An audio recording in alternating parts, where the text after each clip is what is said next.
Shalom Uvracha, Purim Sameach. On va aujourd'hui, Bezrat Hashem, parler des lois relatives à Purim. Les lois qui concernent Purim particulièrement cette année avec la situation actuelle. On va essayer de donner différentes halachot, différentes directives, comment on doit se conduire. La halakha, elle est, comme on a dit, qu'il faut faire avant Chatzot. Maintenant, une personne qui fait après 15h44, bien après Chatzot, dans ce cas-là, l'idéal c'est de prier Mincha avant la Seouda. Une autre solution qui est rapportée dans la halakha, dans Reshaïn Aleph, de la Gemara Psahim Davkouf, page 100, c'est de faire ce qu'on appelle, en termes halachiques, Pores Mapa. C'est quoi? C'est que je vais faire rentrer Shabbat avec, quand Purim rentre, et comme cette année Erev Shabbat, je vais faire rentrer Shabbat, je suis en plein Mishté, je fais rentrer Shabbat avec le Mishté de Purim. Donc la halakha donne une solution, c'est dans Seif Dalet, Seif E, paragraphe 4, 5, c'est d'être Pores Mapa. C'est quoi Pores Mapa? C'est mettre, le Shabbat il est rentré, je mets une mappa, je mets une nappe sur les halot et je fais le kiddush. Et ça c'est le digne de Pores Mapa. Maintenant, beaucoup évitent, et particulièrement chez Chabad, on dit que le rabbi avait coutume de faire Pores Mapa, plusieurs années l'a fait, le rabbi a arrêté. Alors plusieurs raisons ont été données. Une des raisons qui est entendue, c'est que ça faisait beaucoup de balagan, dans le sens que les personnes n'étaient pas baki, n'étaient pas bekriim, ne connaissaient pas toutes les pirté halachot, tous les détails halachiques concernant le Pores Mapa. Donc c'est pour ça qu'il a arrêté. Comme ça, il y en a qui rapportent. Très bien. On a parlé du Mishté. Maintenant, concrètement, la lecture de la Megillah. On est en plein jeûne jeudi, il faut comprendre que si c'est compliqué, une personne a faim et beaucoup demandent, mais si on a très faim, on a du mal, ou je vais être balcoré, j'ai besoin un peu de manger, on peut manger des fruits, des légumes, des repas faciles, jusqu'à du mésonote, 54 grammes, on peut manger, il n'y a pas de problème, manger des dvarim kalim, des choses faciles à la digestion et des choses, pas un repas. Il n'y a pas de problème de manger des fruits sans problème. Et comme ça, et après on pourra écouter la Megillah tranquillement, sans penser au repas. Ça, c'est ce qui concerne. Maintenant, un autre point extrêmement important qu'on n'a pas souligné au début du cours, concernant le micro, le zoom pour la Megillah cette année. Évidemment, on ne donne pas cette solution, puisque ce n'est pas une solution. Le zoom est bracha levatala, c'est une bracha qui n'est pas bonne. Le micro n'est pas la voix d'un homme. Comme ça, la grande majorité des poskim, le Pnemévin, le Minhat Yitzhak, le Shebat Alevi Chelek et le Rav Wosner, le Rav Moshe Feinstein, le Rabbi, vous le retrouvez dans Shara Lacha Minag, il a écrit énormément là-dessus concernant le micro, que ce n'est pas Kol Adam, ce n'est pas la voix d'un être humain, pareil pour Zoom évidemment. Donc, Chas V'Shalom de se baser sur cette permission-là, nous n'allons pas prendre en aucun cas la permission du Zoom ou du micro pour la lecture de la Megillah. Le Machatzit HaShekel, Matanot Le'Evyonim. On va parler du Machatzit HaShekel, les différences entre les coutumes séfarades, ashkénazes, Lubavitch. Il faut comprendre que chez les Sfaradim, le Machatzit HaShekel, on le donne comme c'est rapporté dans la halakha. Regardez dans Tavresh Tzadik Dalet, le Eli Rabba.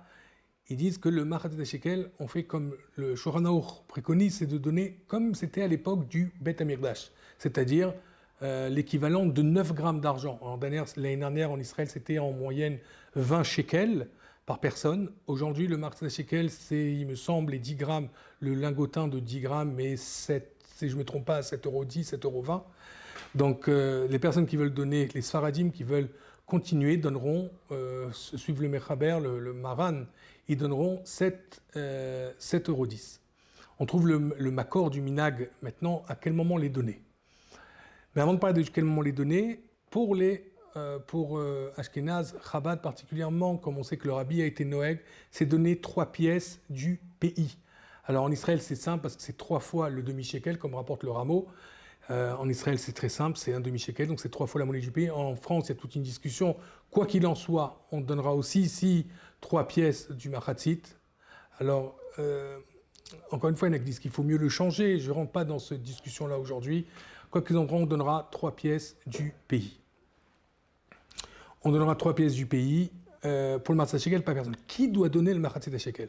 Alors, c'est vrai que la halakha, si on voit, c'est à partir d'après les chitotes, d'après beaucoup de chitotes, c'est à partir de 20 ans. Jusqu'à 20 ans, on n'est pas tour du Machatzit HaShekel.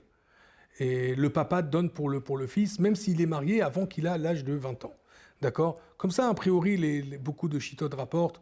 Regardez dans Resh Sadik Bet, le Vouj dans Tavref Pédalet, Tavrech Pévav. Concrètement, c'est bien de donner bien avant. Alors, il y en a qui tiennent dès qu'il arrive à Bar Mitzvah.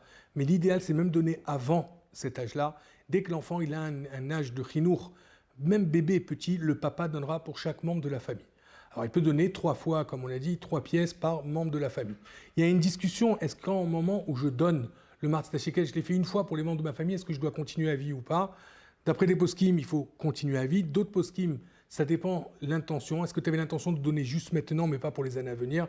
Quoi qu'il en soit, minaktov, de donner chaque année pour tous les enfants. Une fois qu'on a donné, on continuera de le faire chaque année. C'est sûr que ça ne va pas, chas v'shalom, appauvrir la personne, mais bien au contraire. Est-ce qu'on peut donner le Mahatzat HaShekel du Kaspé Maaser? Non.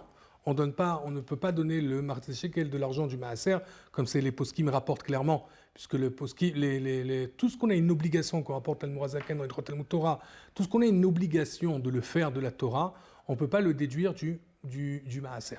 Ça, c'est un clal de manière générale. Après, pour plein de sujets comme les écoles, demander à un Rav Morora, chaque cas est étudié et on peut trouver des solutions dans certains cas. Donc voilà, le minag de donner le Mahatzat HaShekel, c'est avant Mincha. Alors encore là aussi, plusieurs avis. Regardez le minag du Maharil. À quel moment donner le Mahatzat HaShekel? Le minag, c'est de donner avant Mincha, comme ça le Rabbi avait Noeg, on voit dans le Kashrut 1130, de donner ça avant Mincha, le jour du Ta'anit, avant la lecture de la Megillah. D'ailleurs, il y en a qui disent que c'est important. Ils donnent plusieurs raisons que c'est Mechaper. Du fait qu'on donne le Mahatzat HaShekel, c'est aussi Mechaper, la faute de Purim, du Mishté. Donc il y a tout un inyan de donner vraiment avant Mincha. Si on ne l'a pas fait, on le fera après, même le lendemain. Mais concrètement, l'idéal, c'est de le donner avant Mincha, le jour de Purim. Avant Mincha, le jour de Purim, donner le Mahatzat HaShekel avant la lecture de la Megillah. Alors, le Matanot Le'Evionim. Alors, Mahatzat HaShekel, on parle du Matanot Le'Evionim. Matanot Le'Evionim se donne le jour du Purim, pas la nuit, pas jeudi soir. Alors bien sûr, il y a un lien de donner la tzedaka constamment. La soir, si un juif nous demande de donner la tzedaka, on lui donnera. Un pauvre vient demander la tzedaka, on donne. Que la pochette yad, chaque personne qui tend la main, on doit lui donner. Cependant, la mitzvah de Matanot Le'Evionim, c'est de donner, pas comme Mishloach Manot qu'on va parler bientôt. Matanot Le'Evionim, c'est de donner le jour même de Purim. C'est de donner à 2 pauvres. Alors, est-ce qu'on a le droit de donner Matanot Le'Evionim avant à un chaliar? Les poskim, la plupart, il y en a, grande majorité de poskim tiennent que oui. On peut donner, par exemple, à un Mossad, des institutions, ou à un chaliar, à un émissaire. Nous, on ne sait pas, le jour de Purim, je ne sors pas trop de la maison, c'est un vendredi, c'est compliqué. Tu peux donner à un émissaire que lui est chargé de distribuer cet argent le jour même de Purim. Si effectivement la totalité de l'argent qui a été donné est transmis en anime aux gens nécessiteux le jour même de Purim, le vendredi cette année, dans ce cas-là, on est Yotzei Yedechova de Matanot Le'Evionim. Le montant de Matanot Le'Evionim. Alors c'est vrai que les poskim, le Ritba, il tient que ça suffit de donner des proutotes, c'est-à-dire même 2 petites pièces, ça suffit, mais concrètement, comme ils disent la Chaonim, c'est bien de donner l'équivalent de 2 repas. Donc chacun mesure, il n'y a pas, dans les halakha, il n'y a pas marqué de montant exact, mais l'équivalent de 2 repas, c'est environ, ça dépend des pays, mais on va dire en France, ça c'est moi qui évalue environ à 7 à 10 euros voilà, environ 18 euros, 20 euros pour deux personnes qui vont manger un repas à leur faim, à leur guise. Ça c'est pour Matanot Le'Evionim, et c'est très important. Mishloach Manot. Mishloach Manot, il faut envoyer au minimum une personne. Le Rabbi Lubavitch, alors, c'est peut-être pas une aura à la klal, c'est pas quelque chose qui est forcément pour tout le monde. Il donnait Kohen, Lévi, Israël. Il donnait le Mishloach Manot à un Kohen, un Lévi, à Israël. Concrètement, la halakha nous demande de donner à une personne Mishloach Manot avec 2 mets différents. Alors quand on dit 2 mets différents, c'est pas forcément 2 brachot. On peut aussi donner même 2 boissons différentes, 2 gâteaux différents. Un gâteau au chocolat, un gâteau à la vanille, ça va aussi. Mais c'est bien Kol Amarbe, Arezé Meshoubar, c'est bien de rajouter, de donner des brachot différentes, de donner, bien que pour être Yotzei Yedechova, pour se rendre quitte, ça suffit de donner 2 mets différents pour se rendre. Il faut donner des mets consommables.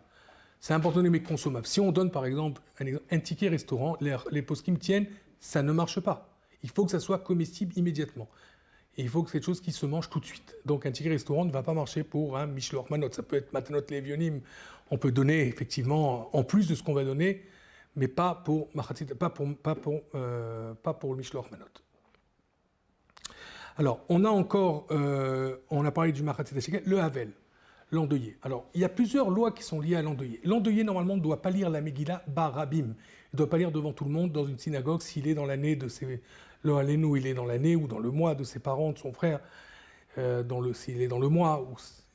Un havel, tout simplement. Quelqu'un qui est encore dans la période de deuil ne doit pas lire la Megillah barabim en public, avec bracha. Sauf une exception, c'est le Baal Koré Kavua, c'est lui que chaque année lit la Megillah et de plus, dans un cas où personne ne sait lire, il n'y a que lui qui lit avec les Dikdoukim, il sait bien lire la Megillah, dans ce cas-là, il pourra lire. Mishloach Manot. Alors, il faut faire attention, beaucoup pensent que le l'endeuillé n'est pas tout complètement Mishloach Manot, c'est faux. Le Havel et Chayav, l'endeuillé doit donner des Mishloach Manot, doit envoyer un Mishloach Manot au moins à une personne, comme on a dit.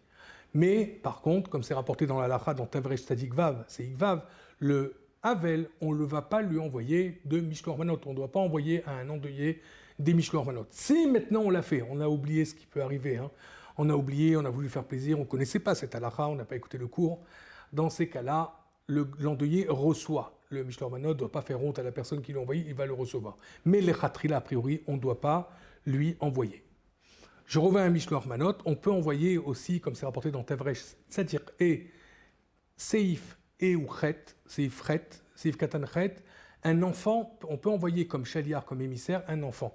Donc cette année, on fera attention. Alors, en général, entre parenthèses, parce qu'on est on est cette année dans la crise sanitaire, il faut savoir que majoritairement, là je parle pas en mon nom, mais je parle au nom des médecins avec qui j'ai consulté plusieurs avis par rapport au Mishloach Manot. Il faut comprendre que la plupart des infections sont de voie orale, sont pas sur le toucher.